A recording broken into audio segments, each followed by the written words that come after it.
రేణిగుంట శ్రీ రాజరాజేశ్వరి దేవి ఆలయంలో ఉద్రిక్తత నెలకొంది. ఆలయంలో అమ్మవారికి అభిషేకం నిర్వహిస్తూ ఉండగా ఆలయంలోని ఓ మహిళ నైటీ వేసుకుని గర్భగుడిలోకి వచ్చింది. మరో మహిళ నైటీ వేసుకుని ఆలయంలోకి ప్రవేశించడమే కాకుండా అక్కడున్నటువంటి ఓ భక్తురాలిపై చేయి చేసుకుంది. ఇదేమి ఎందుకు కొట్టారు అని అక్కడున్న భక్తులు అడగ్గా వారిపైన కూడా చేయి చేసే యత్నం చేసింది. అనంతరం ఆ మహిళకు మరియు భక్తుల మధ్య వాగ్వివాదం జరిగింది.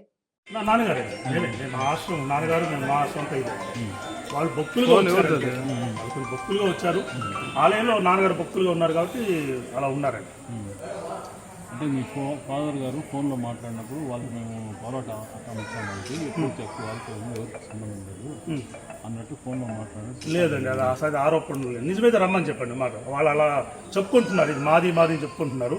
ఇది వ్యవస్థ, ఏ ఒక్కరిది కాదు, నాది కూడా కాదు. ఇది ఆలయం అనేది మీ అందరిది, ఇక్కడ ఎవరికి అతీతం. ఇప్పుడు నా సొంత ప్రాపర్టీ అయితే నాది అని చెప్తా, ఇది నాది కాదు మీ అందరిది ఇది అని నోటుకు వచ్చినట్టు ఏగీనే మాట్లాడింది. అప్పుడు ఎవరమ్మా మీరు మాట్లాడు, దేవుడి గుడికి వస్తే ఇలా మాట్లాడతారా అని ఆ రోజు కూడా ఆమెను అడిగాను. నేను నువ్వెవరు నీకు చెప్పను, ఇది మా గుడికి పోతాడు బయట అనేసి ఆ రోజు తిట్టింది. ఈవేళ మేము అభిషేకం జరుగుతుంటే ఒక ఆమెని ఒక పాపను కొట్టింది, ఈమె జుట్టు పీకింది. నేను వెనకాల ఇలా నిలుచుకొని దండం పెడుతుండే నా పైట అట్టే లాగి అటు తిరుక్కొని వచ్చి వాళ్ళు కొట్టింది. నా పైట లాగి మరి వెళ్ళి కొట్టింది. అసలు ఆమె ఎవరు భక్తుల్ని చూడండి.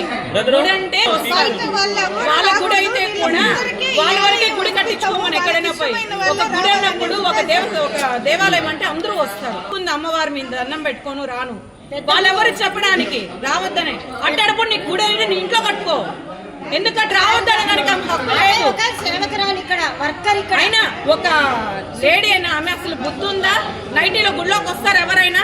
ఇద్దరు ఆడవాళ్ళు నైటీలో ఒకడెవడో పొట్టిగా ఉన్నాడు, వాడు కూడా నైటీలో పెద్ద వాడు వీడు అనకూడదంటే మాకంత కడుపు కాలిందండి. అంత మాట్లాడారు వాళ్ళు మమ్మల్ని. ఏమమ్మా నీకెన్నో అని ఎక్కిరిస్తుంది మమ్మల్ని. కాదు సార్, ఒకసారి 6:30 అయిపోయింది, వర్షం పడుతుండే ఆటో బుక్ చేసి